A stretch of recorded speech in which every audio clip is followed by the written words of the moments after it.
दोघांच्या पोटी पाच पाच जणांचा जन्म झाला. त्यापैकी 3 मुली आणि 2 मुलं. आकृती देवहूती ही मुलीच आहे आणि प्रसूती या 3 मुली आणि 2 मुलं, प्रियव्रत राजा आणि उत्तानपाद. पुढे विस्तारच सांगितला इथून पुढं देवहूती मातेचा.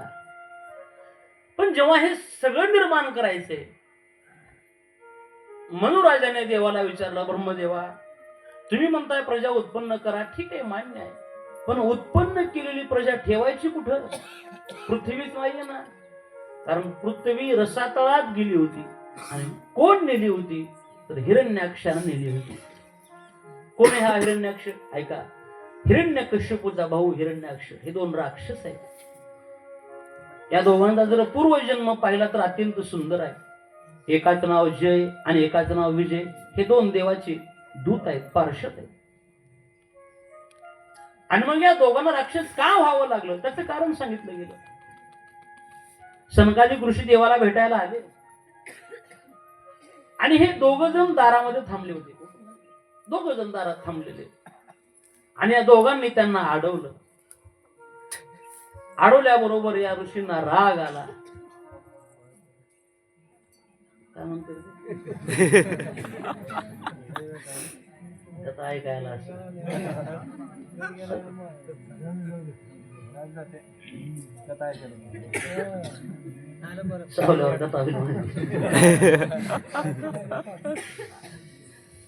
जय आणि विजय हे 2 देवाचे दूत आहेत, बाहेर थांबलेले. सनकादिक ऋषी आले आणि यांनी त्यांना अडवलं. सनकादिक ऋषी श्रेष्ठ आहेत, तसे यांनी काम जिंकला पण यांना क्रोध जिंकता आला नाही. तुम्ही आम्हाला अडवताय, आम्हाला अडवलंय, शाप आहे तुम्हाला, राक्षस व्हाल. हा आवाज देवाच्या कानापर्यंत गेला. देवाने धावून यावं, काय कमाल आहे तुमची? अरे ते दूत आहेत माझे, सेवक हे करावे सांगितलेले काम, यांना मी जे सांगतो तेच काम करतात. तुम्ही यांना शाप दिला, काहीतरी उपशाप द्या. देवाची भक्ती कराल, पूजा कराल, देवदेव कराल तर 7 जन्मात तुमचा उद्धार होईल आणि देवाच्या हातून मराल तर 3 जन्मात तुमचा उद्धार होईल. याने विचार केला, हरिपाठ, कथा, कीर्तन, काकडा हे सगळं करत बसण्यापेक्षा ह्याच्या हातून मिळालं काय वाईट आहे? आम्हाला 3 जन्म मान्य आहेत, आम्ही राक्षस व्हायला तयार. आणि तेच जय आणि विजय 3 जन्मात राक्षस झाले. कोणकोणते 3 जन्म? रावण आणि कुंभकर्ण हा एक जन्म आहे, शिशुपाल आणि वक्रदंत हा एक जन्म आहे, आणि हिरण्याक्ष आणि हिरण्यकशिपू हा एक जन्म आहे. हे 3 जन्म. आणि तिघांसाठी देवाला यावं लागलं, यांना मारण्यासाठी, यांचा उद्धार करण्यासाठी. रावण कुंभकर्ण मारायचा आहे, देवाला राम व्हावं लागलं. शिशुपाल आणि वक्रदंत यांना मारायचे, देवाला कृष्ण व्हावं लागलं. हिरण्यकशिपू मारायचा आहे, देवाला नरसिंह व्हावं लागलं. आणि हिरण्याक्षाला मारायला देवाला वराह अवतार घ्यावा लागला. आणि या हिरण्याक्षाने ही पृथ्वीवर सतळात नेली. भगवान परमात्मा वराह रूप धारण करतात, हिरण्याक्षाला संपवतात, पृथ्वी आणून पुन्हा वर ठेवतात आणि मग आता रचनेला सुरुवात करायला सांगतात. आणि या दोघांच्या पोटी 5 दाम्पत्याचा जन्म, 5 लेकरांचा जन्म, 3 मुली आणि 2 मुलं. प्रकृती, आहुती, देवहूती आणि 2 मुलं, प्रियव्रत राजा आणि उत्तानपाद राजा. येथे विस्तार सांगितला देवहूती मातेचा. ही देवहूती माता जे ब्रह्मदेवाचे मानस पुत्र आहेत, मनापासून झालेली मरीची ऋषी, त्यांना देण्यात आली ही देवहूती माता. कशी देण्यात आली? ऐका. भगवंताने सांगावं कर्दमांना की तुमच्या पोटी मी जन्माला येणार आहे, तुम्ही देवहूतीचा स्वीकार करा. आणि इकडं भगवंताने त्यांनाही सांगावं, देवहूती मातेच्या अर्थात मनुराजाच्या रूपात आणि यांना, की तुम्ही तुमची मुलगी कर्दमांना द्या. कर्दमांनी विचार केला, जिच्याबरोबर मला लग्न करायचे, विवाह करायचे, तिची आपण परीक्षा घेतली पाहिजे. कशी परीक्षा घेतली? ऐका. देवहूती माता आपल्या आई वडिलांबरोबर अगोदर पहिल्यांदा कर्दमांच्या आश्रमात येते. कर्दमांनी पाहिलं, मला भेटायला कोणारी सासू आलेली आहे, कोणाला सासरा आलाय, आणि माझी होणारी पत्नी आली, पण जिच्याबरोबर मला विवाह करायचा आहे आपण तिची परीक्षा घेतली पाहिजे, तिचा स्वभाव आहे तरी कसा हे पाहिलं पाहिजे. मग कर्दमांनी एक गोष्ट केली, काय, तिघांना बसण्यासाठी 3 आसन टाकले, सासऱ्याला, सासूला आणि पत्नीला. आणि कर्दमांनी विचार केला, सासरा बसला पाहिजे कारण तो वयाने मोठा आहे, अधिकाराने मोठा आहे, त्याने बसावं. सासूही बसली पाहिजे, सासूही मोठी आहे, तिने बसावं. पण मी टाकलेल्या आसनावर जर माझी पत्नी येऊन बसली तर मग आपण ओळखायचं, इथून पुढे मरेपर्यंत हेच करायचं. हेच म्हणजे आपण पोहे करावं तिनं खावं, आपण आधी उठावं तिला पाणी गरम करावं, मग तिनं आंघोळ करावी, हे सगळं आपल्याकडेच आहे. पण देवहूती माता हुशार,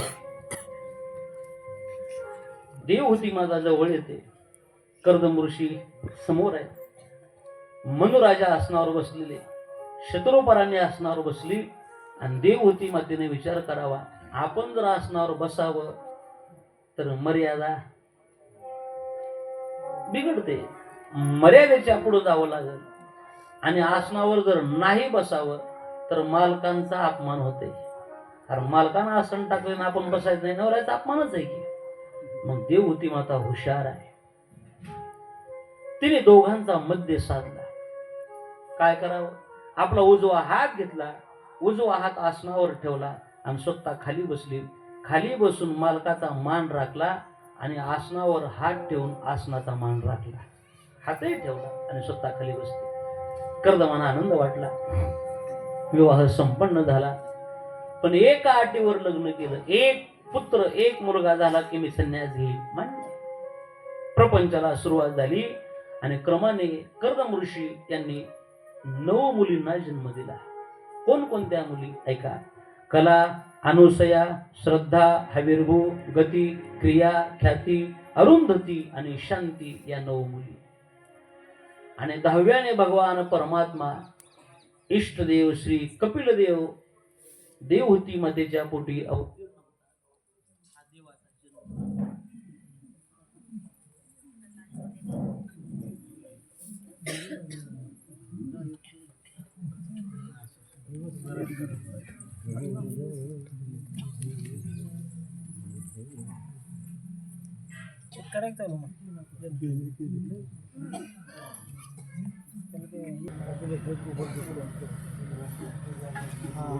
नऊ कन्या झाल्या.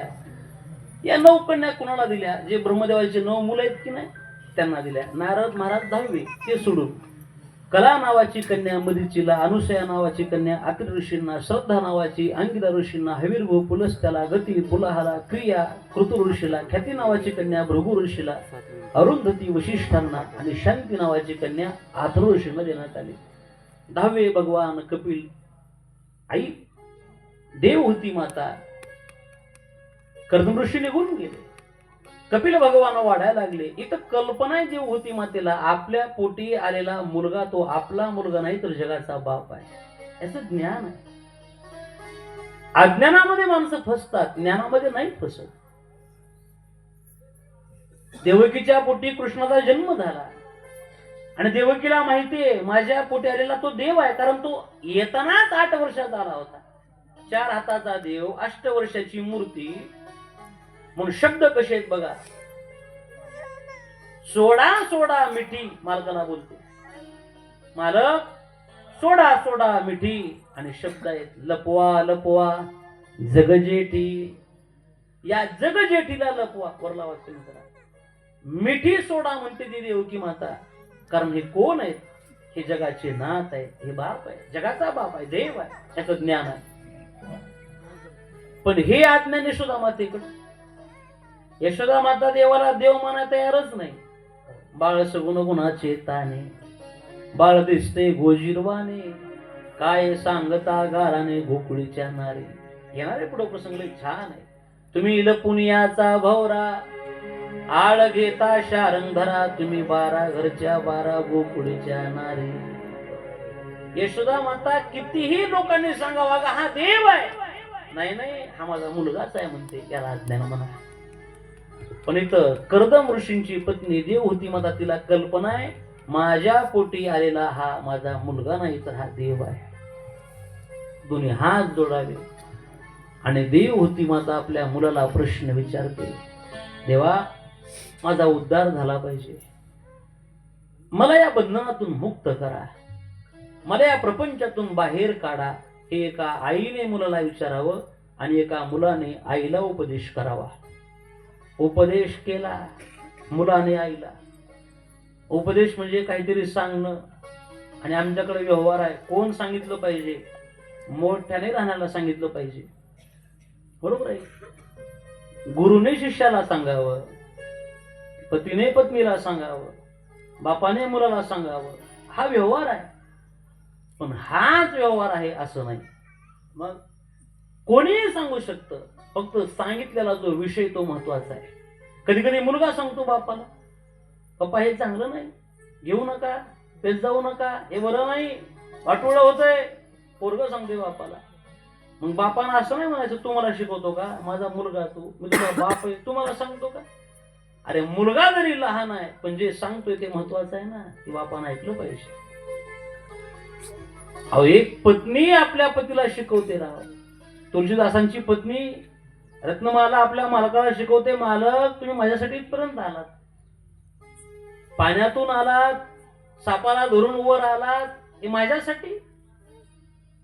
केवळ हे सौंदर्यच तुम्ही पाहून आलात ना, मी काही देऊ शकत नाही तुम्हाला.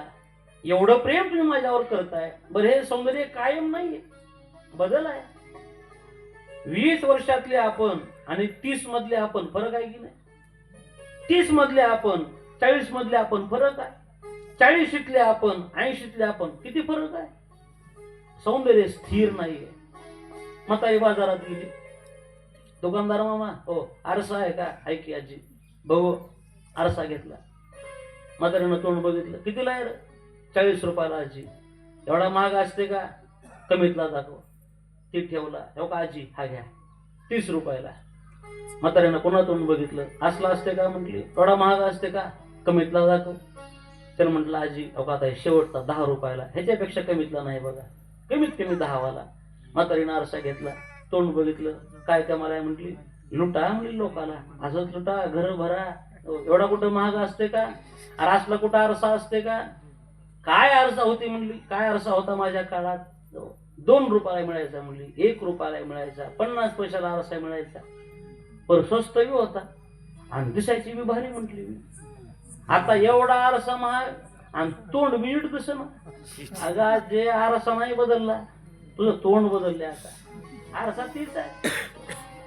वयामानाने जसं आपलं सौंदर्य बदलतं तशी ती पत्नी मालकाला शिकवते, मालक तुम्ही माझ्यासाठीच पर्यंत आलात, मी तुम्हाला काही देऊ शकत नाही. एवढंच प्रेम जर तुम्ही जगाच्या बापावर कराल तर तो तुम्हाला खूप काही देईल. आणि हे शब्द लागले महाराजांना, तुळशीदासांना, आणि दोन्ही हात जोडले आणि म्हणावं आजपासून तू माझी पत्नी नाही तर तू गुरु आहे. आणि नीट घर सोडलं, काशी या क्षेत्रावरती गेले आणि रामकथेचा जन्म झाला. आणि तुळशीदासांनी रामचरित मानस नावाचा ग्रंथ लिहावा, प्रभू रामाची भेट व्हावी. हे जीवन घडलं कोणामुळं, केवळ पत्नीच्या उपदेशामुळं. म्हणून कोण सांगतं यापेक्षा काय सांगतो हे खूप महत्वाचं आहे. काय प्रसंग आहे माझ्या ज्ञानोबरायांचा, उद्या सांगेलच मी. ज्ञानोबराय दार बंद करून बसतात झोपडीत, आई वडील निघून जावे. चौघांचं कुटुंब आहे, निवृत्ती दादा, स्वपन काका, मुक्ताबाई आणि माझे ज्ञानोबा. जबाबदारी पडली अंगावर, माझ्या ज्ञानोबांच्या अंगावर. आई वडील तर देहांत प्रायश्चित घेऊन जातात. निवृत्ती त्याला म्हणा जो वृत्तीवरच नाही, ते निवृत्ती दादा आहे. स्वपन काका लहान आहे, मुक्ताची मुकली आहे. माझ्या ज्ञानोबरांनी गळ्यामध्ये झोळी टाकावं, दारोदारी भिक्षा मागावी. भिक्षाम देही. संन्यासाची पोरं म्हणून हिनवावं सर्वांनी. चालता हो समोरच्या घरी, समोरच्या घरी तीच अवस्था आहे, तिथेही कोणी वाटत नाही. असं म्हणतात संन्यासी माणसाने 5 घराच्या अधिक भिक्षा कधी मागायची नसते. 5 घरी भिक्षा मागतात पण कोणी काही वाढत नाही.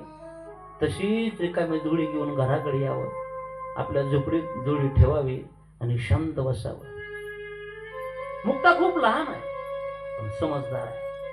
मुक्ता विचार करते, दादा बोलत नाही, दादा शांत आहे, म्हणजे आज दादाला कोणी वाढलं नसेल. मागत नाही ती पण. 1 दिवस, 2 दिवस, 3 दिवस असंच चाललंय. ननोबांनी मुक्तेकडे पाहिलं आणि डोळ्यातून पाणी बाहेर पडायला लागलं. खूप लहान आहे मुक्ता. मुक्ते, काळजी करू नको, मला कल्पना आहे गेली 3 दिवसापासून तुझ्या पोटामध्ये अन्नाचा कण नाही. आज गावात जाईल, आज भिक्षा घेऊन येणार आहे, जोळी गळ्यात टाकावी. ननोबराय भिक्षा मागायला जातात. एक कुणीतरी दारामध्ये बाई, एक माऊली उभी आहे. ननोबरा तिच्या पुढे थांबतात आणि तिला बोलतात, आई, आम्हालाही आई होती हो, अगदी तुमच्यासारखीच आमची आई होती. सकाळी उठवायची, आम्हाला आंघोळ घालायची आणि त्या आईनं आम्हाला विचारावं, मुलांनो काय खायचे रे आज? आम्ही सांगावं, आई हे बनव. आमच्या माईने ते बनवावं, 4ही भावंडांना मग गोल बसवावं आणि तिच्या हाताने घास भरवावा. माय नाही आमची आज, गेली निघून. बापही निघून गेला, कोणी नाही आम्हाला. व्हा ना तुम्ही आमची आई, काय अडचण आहे. मी तुम्हाला, मला माझं पोट भरेल एवढं मागणार नाही. माझी विनंती आहे, माझ्या घरामध्ये माझी एक बहीण आहे, मुक्ता तिचं नाव आहे, खूप लहान होती. रोज पाहते माझ्याकडे, दादा गेलाय गावात, काहीतरी घेऊन येईल. जोडी आणली असेल दादाने, जोडीकडे पाहते ती, मी काहीच देत नाही तिला. माझी विनंती आहे, खूप देऊ नका, फार देऊ नका, पण माझ्या मुक्तीचं पोट भरेल एवढंच मला द्या. आता एवढं बोलल्यावर जिला प्रेम येणार नाही, तिच्या अंतःकरणाला पाजर फुटणार नाही, तिला स्त्री तरी कसं म्हणावं. हातातलं काम खाली टाकावं आणि त्या स्त्रीने धावत घरात जावं. एक भाकर आणावी आणि ननोबरांच्या धुळीमध्ये भाकर टाकावी. आनंद वाटावा ननोबरांना. कल्पना आहे, भाकर एक आहे आणि खाणारे 4 आहे. एका भाकरीमध्ये चौघांचं पोट भरणार नाही ही माहिती आहे, पण तेच ननोबरा विचार करतात, या एका भाकरीमध्ये माझी मुक्ता नक्की तृप्त होणार आहे. जाईल मुक्तेगड, सांगेल तिला, मुक्ते तुला बोलत होतो की नाही, तुझा भाऊ जिवंत आहे, हे माझ्या हाताने खाऊ घालेल. ननोबरा निघाले घराकडे, भाकर घेऊन निघाले. समोर एक व्यक्ती आला. त्या व्यक्तीला राग आला माऊलींचा, धावला माऊलींच्या अंगावर, जुळी स्कटून घेतली, जुळीतलं अन्न खाली टाकलं. खाली पडलेली भाकर ही माऊली पुन्हा उचलेल म्हणून त्या भाकरीवर त्याने पाय दिला. विशोबा खेचर त्याचं नाव आहे. आणि हे ननोबरांना सहन नाही झालं, रडायला लागले. रडत रडत आपल्या झोपडीमध्ये जातात. दार बंद केलं आणि गुडघ्यामध्ये डोकं खुपसून जगाची माय रडते. बघा कोण आहे ननोबरा, कोण आहेत माऊली. ज्या माऊलींचं केवळ नाव जरी घेतलं तर आमच्यासारखे हजारो कीर्तनकार आज लखपती होतात, ही त्यांची अवस्था आहे. काहीच नाही. दारामध्ये मुक्ता आहे, मुक्ता सगळं बघायला लागली. दादा रडायला लागलाय माझा, दादाला कोणीतरी काहीतरी बोललं असेल, दादाचा अपमान केला असेल. दारातूनच ती मुक्ता बोलते, दादा रडू नको रे, का रडतोय? तुला वाटेल ही मुक्ता तुला भाकर मागेल, तुला वाटेल ही मुक्ता तुला जेवायला मागेल.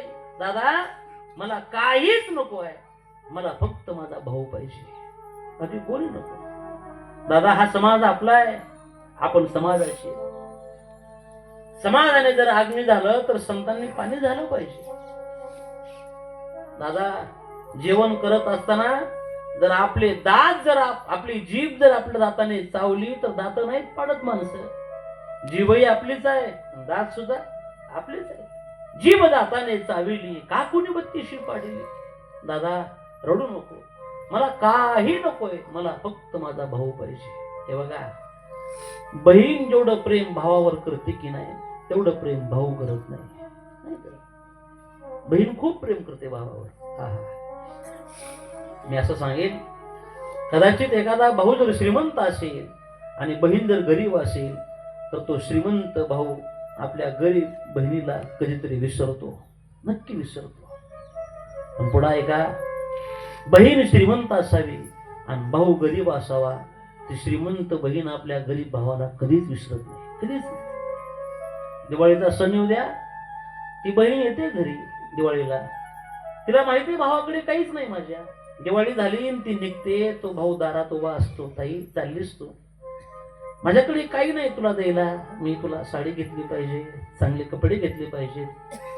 ती बहीण बोलते, दादा काळजी करू नको, आहेत पैसे माझ्याकडे. स्वतःच्या पैशाने ती साडी घेते, अंगावर घालते, आणि जेव्हा सासरी जाते की नाही, सासरी गेल्यावर अभिमानानं सांगते, बघा माझ्या भावानं घेतली म्हणून. एवढं प्रेम भावावर करते. मुक्ता सांगते, दादा मला काही नको, मला फक्त माझा भाऊ पाहिजे. बाहेर निघ. विश्वरागे झाले वन्नी संती सुखे भावे पाणी, विश्वपट ब्रह्मद्वारा ताटी उघडा ज्ञानेश्वरा. बाहेर या. योगी पावन मनाचा, साहे अपराध जनाचा. हे सगळं सांगावं महाराज. कोण सांगते? मुक्ता सांगते. कोणाला सांगते? ज्ञानोबाला सांगते. मुक्ता लहान आहे, ज्ञानोबा मोठे, वयाने मोठे, ज्ञानाने मोठे, अधिकाराने मोठे. ज्ञानाचा सागर सखा माझा ज्ञानेश्वर, ते ज्ञानोबा आहेत. महाविष्णूचा अवतार सखा माझा ज्ञानेश्वर, ते ज्ञानोबा आहेत. आणि त्या मोठ्या ज्ञानोबाला लहान मुक्ता सांगते. ज्ञानोबा असं नाहीत म्हणत, तू मला शिकवतेस का, तू माझी लहान बहीण आहे, मी मोठा आहे, नाहीत म्हणत. मुक्तेचं ऐकावं आणि दादाने दार उघडावं. हा उपदेश एका चिमुकलीने केला, एका मोठ्या भावाला केला. म्हणून कोणी सांगू शकते, कोणालाही सांगू शकते. कोण सांगते यापेक्षा तो काय सांगतो हे महत्वाचं आहे. उपदेश केला पाहिजे. म्हणून इथं सांगणारा मुलगा आहे, ऐकणारी आई आहे. बाळा, माझं मन गुंतलंय प्रपंचामध्ये, बाहेर पडलं पाहिजे. भक्ती म्हणजे काय, ज्ञान म्हणजे काय, वैराग्य म्हणजे काय, हा विचार मला कळाला पाहिजे. कशाला भक्ती म्हणतात, माया कशाला म्हणतात, मोह कशाला म्हणतात, हे सांगत असताना तुकोबाराय आमची भक्तीची व्याख्या सांगतात बघा. हेची थोर भक्ती आवडते देवा, हेची थोर भक्ती आवडते देवा, हेची थोर भक्ती आवडते देवा, हेची थोर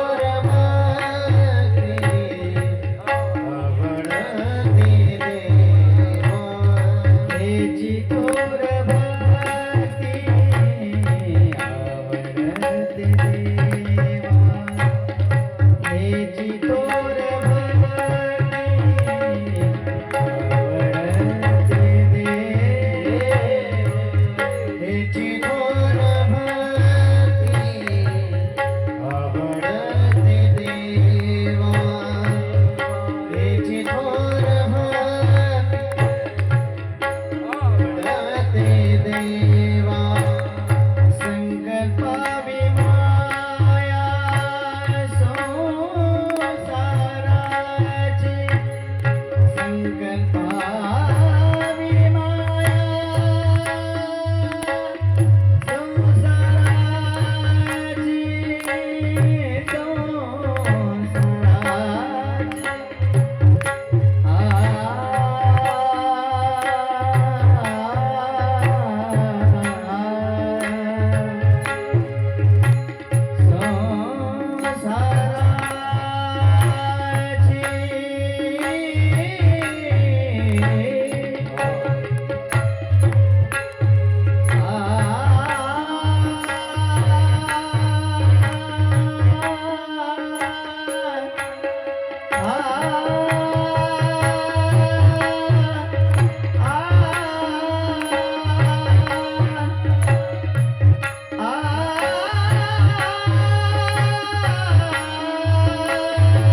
कर भक्ती आवडती देवा, संकल्पावी माया संसाराची.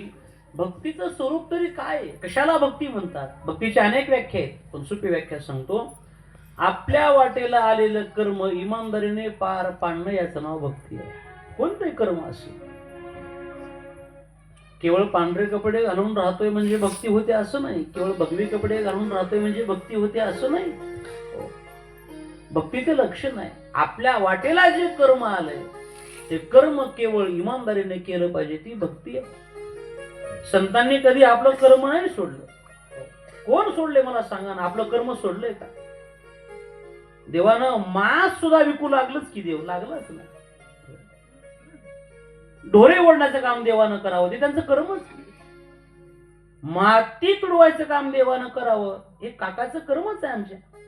लक्ष द्या, आपल्या वाटेला आलेलं कर्म इमानदारीने करणं याचं नाव भक्ती आहे. कोणतंही कर्म असेल. प्रपंचातून बाहेर पडायची, मग काय केलं पाहिजे? आम्ही बंधनात आहेत, आम्हाला मुक्त व्हायचे.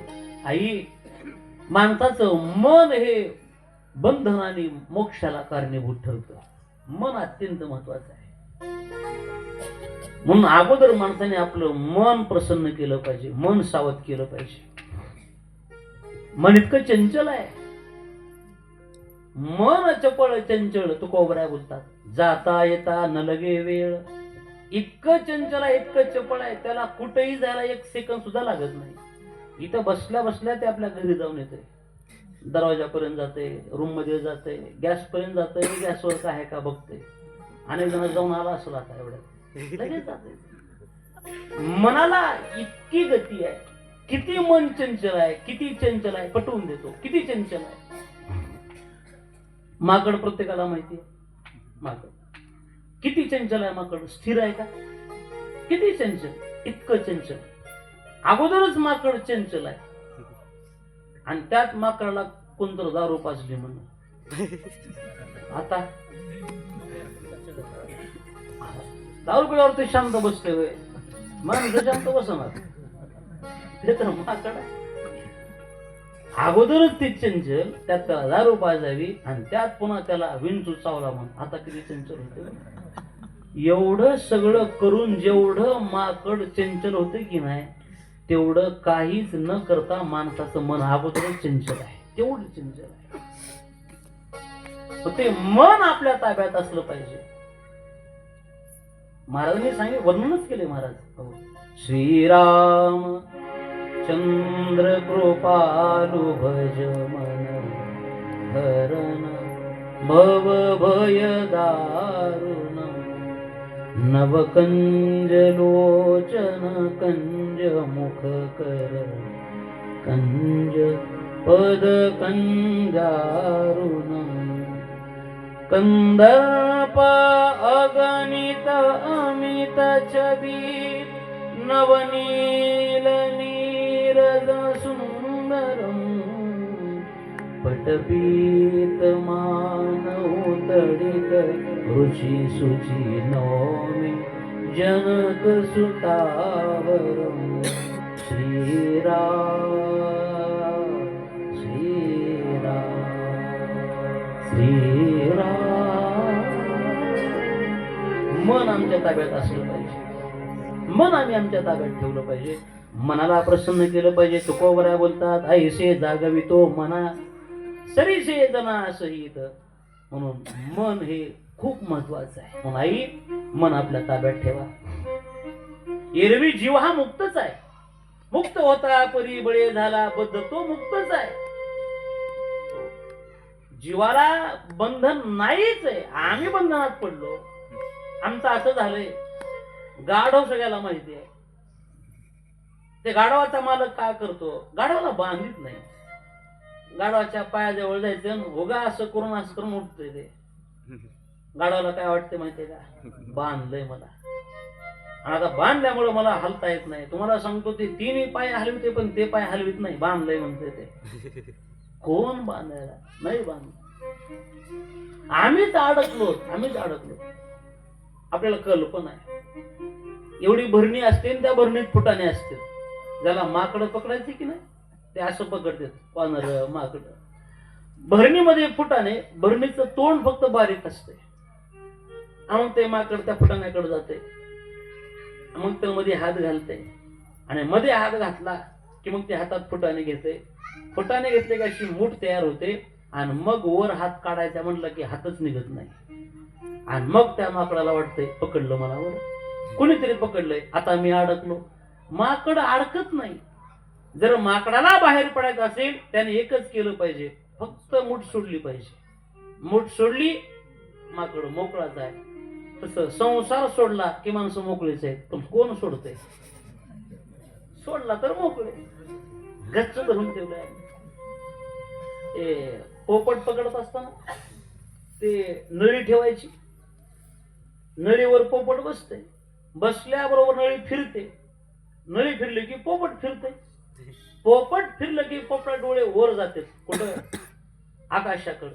आणि मग त्याला वाटतंय आता लय खोल आहे खाली. ते खाली नाही, ते वर आहे. ते पाय सोडित नाही, तिथून पडलं की मरतो म्हणते. पण त्याला कल्पना नाही खाली फक्त वीज भरत जमीन आहे, मरत नाही. जसं ते फिरतय की नाही तशी माणसं फिरलेत, गर दिसल्या. माणसं प्रपंच सोडाय तयार नाहीत.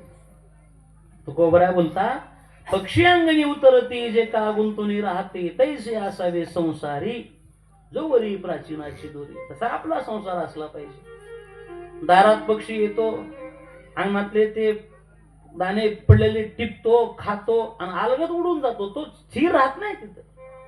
तसं माणसाचं जीवन असलं पाहिजे. आम्ही स्वतः अडकून घेतलो. म्हणून म्हणून तुकोबऱ्या म्हणतात आम्हाला सुद्धा देवाला कधी कधी प्रार्थना करावी लागते. एक वेळ करी या दुःखा वेगळे, दुरितांची जाळी उगवली. हा सगळा विचार आहे. आणि या सगळ्या विचारातून देवहूती मातेला एका मुलाने, कपिल भगवंताने बाहेर काढावं, हा विचार देवहूती मातेचा, देवहूतीचा अर्थात कल्याण करावं, उद्धारापर्यंत देवहूती माता पोहोचल्या. हे एका मुलीचा विस्तार झाला. दुसरी मुलगी, तिचं नाव आहे आकृती, तिचा विवाह रुची प्रजापती बरोबर संपन्न झाला. तिसरी मुलगी, तिचं नाव आहे प्रसूती, ही राजा दक्षाला दिली. दक्ष आणि प्रसूती या दोघांचं लग्न झालं. यांना क्रमाने 16 रत्न प्राप्त झाली, 16 मुली झाल्या. पैकी 13 धर्माला दिल्या. कोणकोणत्या मुली? श्रद्धा, मैत्री, दया, शांती, दृष्टी, पुष्टी, क्रिया, उन्नती, बुद्धी, मेधा, तितिक्षा, री, मूर्ती, स्वहा, स्वधा आणि सती या 16 मुली. 13 या धर्माला दिल्या.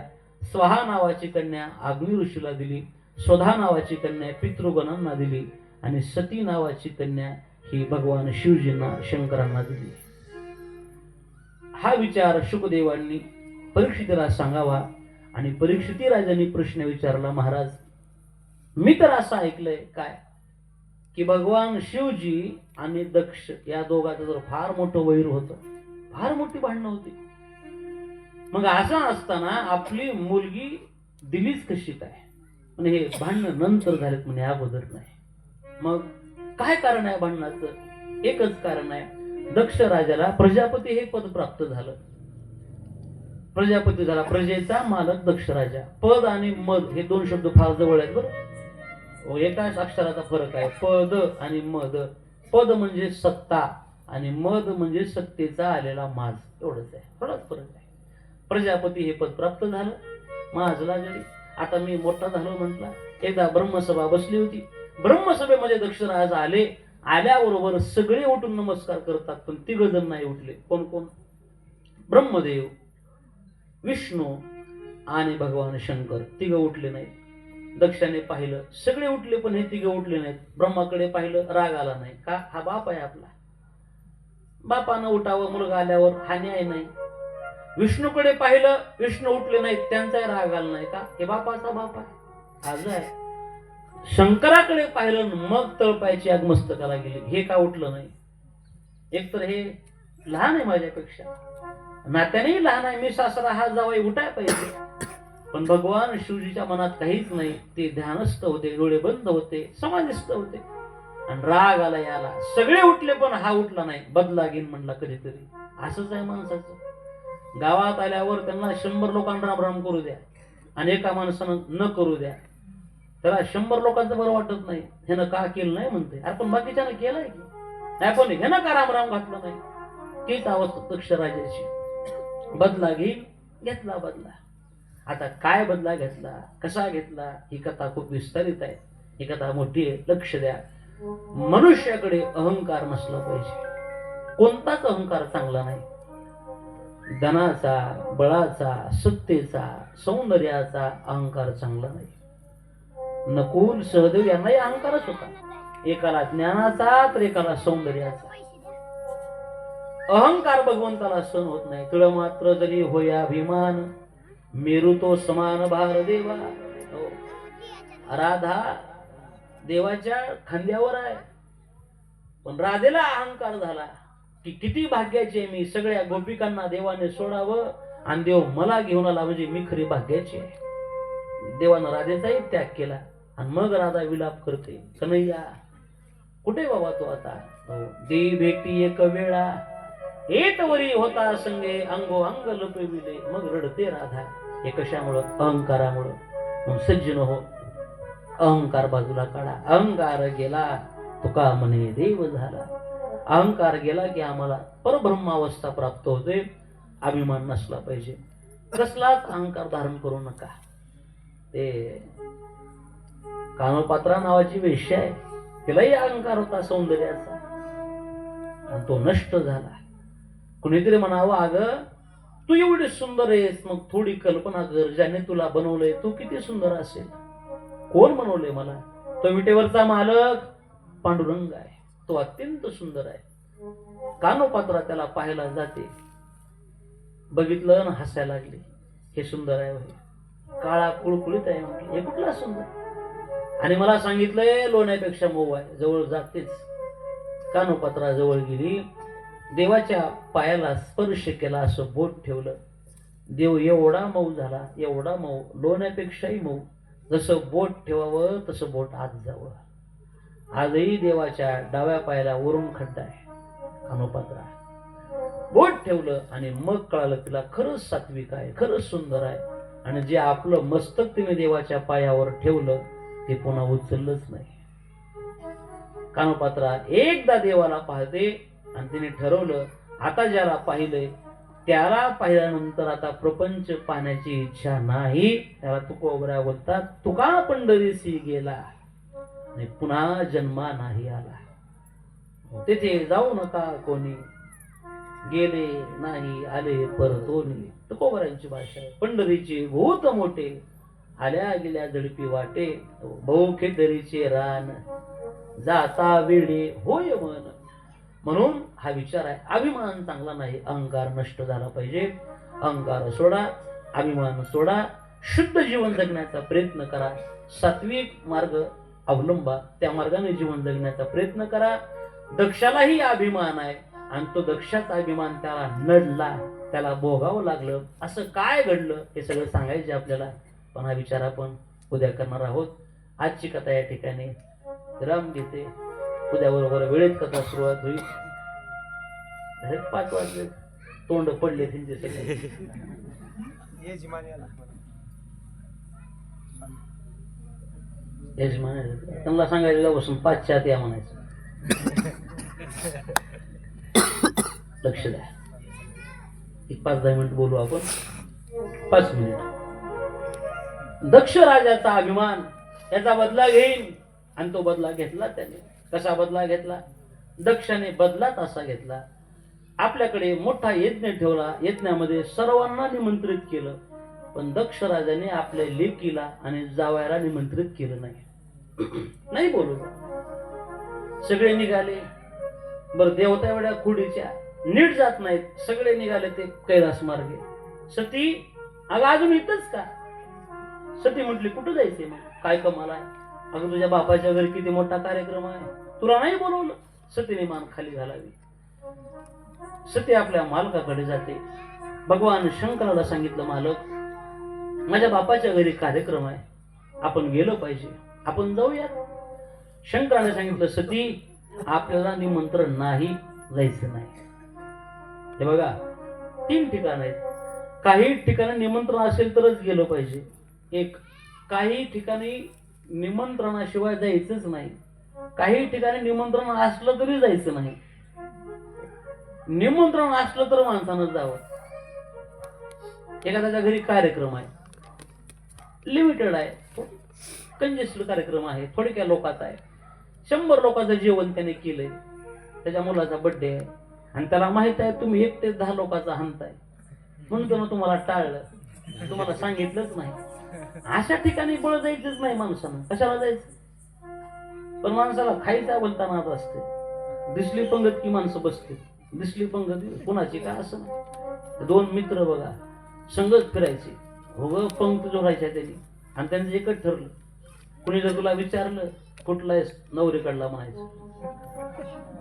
आणि मला विचारलं तू कुठला आहेस, मी सांगतो नवऱ्याकडला. दोघं पंक्तीला बसले घेऊन, पंक्तीचे मालक आले, सावकाश द्या. हो हो. तर तुम्ही कुठून आलात? एक म्हणला नवरीकडच आहे, दुसरा म्हणला नवऱ्याकडच आहे. त्यानं बोट काढला, बडगाव म्हटला 13वीची पंगत आहे. कुठलंही खायचं माणसाला सवय असते, खात राहायचं. निमंत्रण असेल तर माणसानं जावं. दुसरं एक ठिकाण असं आहे, निमंत्रण नसलं तरी गेलं पाहिजे. कथा आहे, कीर्तन आहे, प्रवचन आहे, त्या चांगल्या गोष्टी घडायला लागल्यात, तुम्हाला सांगितलं नाही, काही अडचण नाही, अवश्य या, बसा. 2 गोष्टी कानावर पडतील. कधी कोणती गोष्ट कानावर पडेल आणि तुमचं आयुष्य बदलेल सांगता येत नाही. आलं पाहिजे. इथं भलती अडचण असते माणसाला, पत्रिकेत नावच नाही आणि पुकारलंच नाही, मला बोलवलंच नाही आणि जातच नसतो. का तुझ्याशिवाय बंद पडणार आहे काय? काही फरक पडत नाही. आम्हाला वाटतंय सगळं आमच्यामुळेच चाललंय, काही चालत नाही मला. तुम्ही गेलात तरी उद्या घर बंद पडत नाही, बंद पडते. ते आपण शेतकरी आहेत सगळे. 2 बैलाच्या मध्ये जर बैलगाडी घराकडे निघाली की नाही, ते मध्ये एक कुत्र चलते बघा, चलते मोग्यात चलते, ते बाहेर बी निघत नाही आणि मध्ये बी राहत नाही, बैलाच्या मध्येच चलते. त्याला कुणीतरी विचारलं म्हण त्या कुत्र्याला, मध्ये मध्येच काय रे? ते म्हणतोय माझ्यावर तर गाडी आहे म्हणतोय. कुत्र मी जरा बाहेर आलो की बैल गाडी पडते.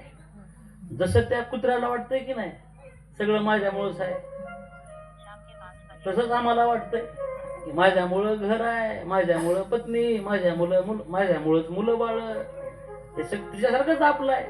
आता फक्त एकदम तुम्हाला कसं कुत्र म्हणावं म्हणून उदाहरण दिलंय, बाकी काही नाही. त्याच्यासारखंच आपलं विचारलंय. आपल्यामुळं काहीतरी होते असं आम्हाला वाटायला लागतं. चुकीचं येते. अहंकार बाजूला काढला पाहिजे, अभिमान बाजूला काढला पाहिजे. नाही बोलवलं या ना, काय अडचण नाही. न बोलवता गेलं पाहिजे. काही ठिकाण असतात, काही ठिकाणी बोलवलं तरी जाऊ नये. गावात असा मोठा तमाशा आणलाय आणि तुम्हाला सांगितलंय चला बुवा तुमच्या हातात नारळ पडायचे आणि मग सुरू करायचे. घरून 2 नारळ द्या, बघ हे घे, अजून तूच फोड आणि तूच तिकडच बस. आपल्याला नवे म्हणावं तिकडे. वाईट कामात माणसाने बोलवलं तरी जाऊ नये.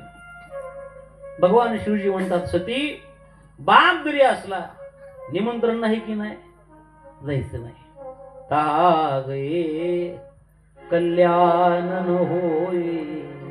सती ज्या घरामध्ये आपल्याला किंमत नसेल, ज्या घरामध्ये आपल्याला मान नसेल, त्या घरामध्ये सोन्याचा जरी पाऊस पडत असला तर शहाण्या माणसानं त्या घरामध्ये पाय ठेवायचा नाही. जिस घर पे आदर मान नहीं उस घर पे जाना ना चाहिए. पे आदर मान नहीं उस घर पे जाना चाहिए. जिस घर पे आदर मान नहीं उस घर पे जाना ना चाहिए. जिस घर पे आदर मान नहीं उस घर में जाना ना चाहिए.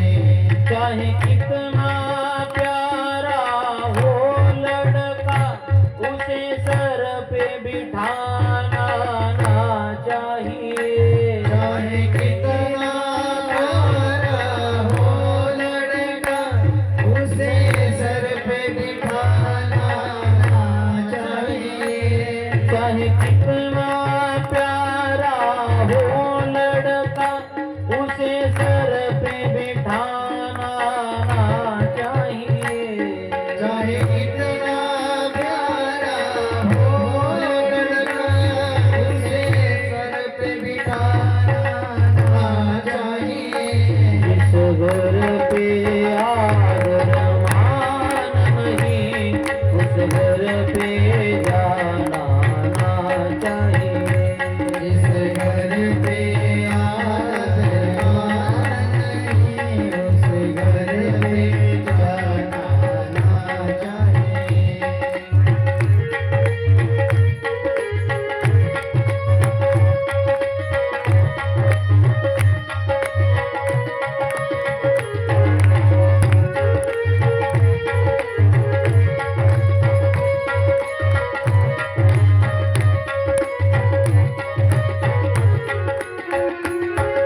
उस घर में जाना ना चाहिए. सती, ज्या घरामध्ये आपल्याला किंमत नसेल, ज्या घरामध्ये आपल्याला मान नसेल, त्या घरामध्ये सोन्याचा जरी पाऊस पडत असला तर शहाण्या माणसानं त्या घरात पाय ठेवायचा नाही. आपली किंमत नाही, जायचं नाही. 4 ठिकाणी सती माणसाने न बोलवता गेलं पाहिजे. यद्यपि मित्र प्रभू पितू गुरु गेहा. मित्राच्या घरी मित्राने न बोलवता गेलं पाहिजे. गुरुकडे शिष्याने न बोलवता गेलं पाहिजे. देवाकडे भक्ताने न बोलवता गेलं पाहिजे. आणि बापाकडे लेकीने न बोलवता गेलं पाहिजे. मला तेच सांगते मी, दक्ष माझा बाप आहे, जाऊ द्या. सती ऐकत नाही, सती निघून जाते. शंकरांना माहिती आहे आज गेलेली सती आता पुन्हा परत येणार नाही. इकडे बापाने सांगितलंय, जावई माझा अभिमानी आहे, तो येणार नाही, पण माझी मुलगी आल्याशिवाय राहणार नाही. तिला जर कोणी बोललं तर त्याचा शिरच्छेद करण्यात येईल. कोणीच बोलत नाही. सतीचा सगळे अपमान करतात. भगिनी मिली बहुतम सुखाता. बहिणी जवळ आल्या, अपमान करायला लागल्या. पण एक आई असते, जी आई आपल्या मुलीवर खूप प्रेम करत असते. सादर मिली भली कमाता. आई जवळ आली, बेटा काळजी करू नको, मी आहे. सती यज्ञ कुंडापर्यंत जाते, यज्ञाच्या जवळ जाते. यज्ञ कुंडामध्ये सती पाहिलं की सर्व देवतेंचा भाग आहे, पण आपल्या मालकाचा शंकराचा भाग नाही, शंकराची पूजा नाही.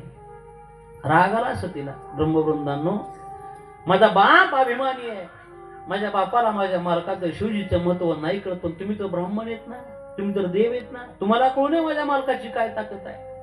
माझ्या मालकाचा भाग नाही, मालकाची पूजा नाही. लक्ष द्या, ज्या बापाला माझ्या मालकावर प्रेम नाही, जो बाप माझ्या मालकाची कसल्याच प्रकारची तमा बाळगत नाही, जो बाप माझ्या मालकावर भक्ती करत नाही, त्या बापापासून जर हा देह तयार झाला असेल, ही सती सुद्धा हा देह ठेवीत नाही, अग्निकुंडामध्ये प्रवेश करते.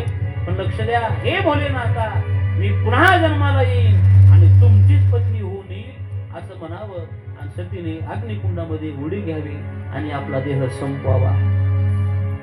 हीच सती अंतःकरणात वासना शिल्लक ठेवते, म्हणून पुन्हा जन्माला येते. जन्मासाठी 3 गोष्टी महत्वाच्या आहेत: कर्म, पाप आणि पुण्य आणि वासना. या 3 गोष्टी माणसाला जन्माला घालत असतात. उद्या पटवून देईल तुम्हाला. कर्मामुळे माणसाला जन्माला यावं लागतंय, पाप पुण्यामुळे माणसाला जन्माला यावं लागतंय, आणि वासना ही माणसाला जन्माला घालत असते. जड भरत राजा हरणी गर्भा गेला. कशामुळं? घाला तो घातला वासना. वासनेचा संग होय अंतकाळी, तरी तपोबळी जन्म धरी. वासना ही माणसाला पुन्हा जन्माला घालत असते. तीच वासना सतीच्या अंतःकरणात मी पुन्हा जन्माला येईल, भगवान शंकराचीच पत्नी होऊन येईल, म्हणून हीच सती पुढच्या जन्मामध्ये हिमालयाच्या घरी पर्वताच्या घरी जन्माला आली. पर्वताची कन्या म्हणून तिचं नाव पार्वती. द्रुपदाची द्रौपदी, जनकाची जानकी, शबराची शबरी, तसं पर्वतराजाची कन्या पार्वती. ही पार्वती पुन्हा भगवान शिवजीला प्राप्त होते, पुन्हा भेटते. पुन्हा मोठ्या आनंदाने हा विवाह सोहळा संपन्न होतो. इथपर्यंत कथा आली स्वयंमनु आणि शत्रुपाराने यांच्या 3 मुलींची. आकृती, प्रसूती आणि देवहूती. देवहूती दिली कर्दमांना. तिला 9 मुली 1 मुलगा, अर्थात कपिल भगवान त्यांचा जन्म झाला. आकृती दिली ऋषी प्रजापती बरोबर, तिचा विवाह संपन्न केला. आणि प्रसूती राजा दक्षाला, ज्याला 16 कन्या झाल्या, त्यातली एक सती, तिचा इतिहास पाहिला. आता विस्तार आहे 2 मुलांचा.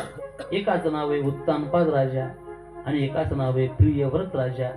या 2 जणांच्या पोटी, अर्थात जी संतान पुढे होतात, जो वंश होतो, त्यातला एकाच्या कुळामध्ये जन्म येतो माझ्या भगवान कृष्ण कन्हैयाचा. या दोघांचा विचार आपल्याला करायचा आहे. आपण तो करणार आहात, पण तो आपण उद्या करणार आहोत. बरोबर वेळेत कथा सुरुवात होत आहे. आपल्याकडे कथेचं हे पहिलंच वर्ष आहे. आपण या ठिकाणी अत्यंत पवित्र भगवंताची कथा ऐकत आहात. आपल्याकडे एकच विनंती आहे, आपण लवकर आलं पाहिजे, वेळेत आलं पाहिजे. 2 ते 5 जर कथा असेल तर आपण 2ला इथं हजर पाहिजे. कुणी 2:30ला, कुणी 3:30ला, कुणी 4:30ला, कुणी आरतीला. बरं, नंतर जेवण नाही. आता बरेच दारे जेवायला आले असते. वेळेत आलं पाहिजे. आपण लवकर आलं पाहिजे. आपल्यासाठीच हा सगळा 8 तास आहे, हा खर्च, हा मंडप, हे सगळं, ही सगळी मंडळी, आमची तरुण मंडळी, कमिटी असेल, भजनी मंडळी असतील, यांनी केलं हे सगळं आपल्यासाठीच आहे. आणि त्यांनी तर मला सांगितलंय, तुम्हाला सगळ्याला विचारूनच केलंय म्हटलं. हे आधी बरोबर जाऊन विचारलंय, जमतंय का बघा. आणि मग हे जर आपल्यासाठी असेल, आपल्यासाठी एक कथा असेल, तर आपण इथं लवकर आलं पाहिजे. कथा ही केवळ टाइमपास म्हणून ऐकू नका. कथा हे आम्हाला काम नाही म्हणून ऐकू नका. कथेच्या माध्यमातून आम्हाला काहीतरी भेटते की काय याचा विचार करून ऐका. ही कथा आम्हाला आनंद देईल, ही कथा आम्हाला सुख देईल, या विचाराने आम्ही कथा ऐकली पाहिजे. आपण वेळेत या. बरोबर 2 ते 5 या वेळेमध्ये कथा होईल. आज या ठिकाणी कथा विराम घेते. उद्या 2 वाजता कथा सुरुवात होईल, 5 वाजता कथा थांबेल. जे यजमान आहेत आरतीचे, त्यांनी आरतीसाठी पुढे यायचे, आरतीचं ताट घेऊन पुढे यायचे. 2 मिनिट भजन होईल, तोपर्यंत आपण सर्वांनी पुढे यायचे. श्री ज्ञानदेव